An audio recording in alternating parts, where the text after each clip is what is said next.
বিদেশি গণমাধ্যম কর্মীদের নিয়ে আয়নাঘর পরিদর্শনে গেছেন অন্তর্বর্তী সরকারের প্রধান উপদেষ্টা ডক্টর মোহাম্মদ ইউনূস। বুধবার বেলা 11টার দিকে পরিদর্শন শুরু করেন। রাজধানীর আগারগাঁও, কচুক্ষেত ও উত্তরা এলাকায় গেছেন তারা। গণমাধ্যমে এসব তথ্য নিশ্চিত করেছেন প্রধান উপদেষ্টার প্রেস উইংয়ের একজন সদস্য।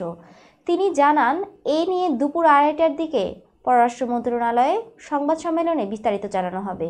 পরিদর্শন শেষে সাংবাদিকদের সঙ্গে আলাপকালে ডক্টর ইউনূস বলেন, আপনারা সবাই সঙ্গে ছিলেন, কাজেই আমরা নতুন করে কিছু বলবো না। এটার বর্ণনা যদি বলতে হয় তাহলে বলবো এটা বিভৎস দৃশ্য।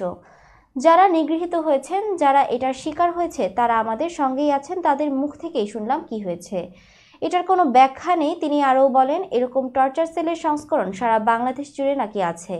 কেউ বলে 800, কেউ বলে 900। গত সরকার আইয়ামে জাহেলিয়া প্রতিষ্ঠা করে গেছে সর্বক্ষেত্রে, এটা তার একটা নমুনা। আয়নাঘর যাতে কেউ ধ্বংস করতে না পারে প্রমাণ হিসেবে রাখতে সিলগালার নির্দেশ দিয়েছেন প্রধান উপদেষ্টা।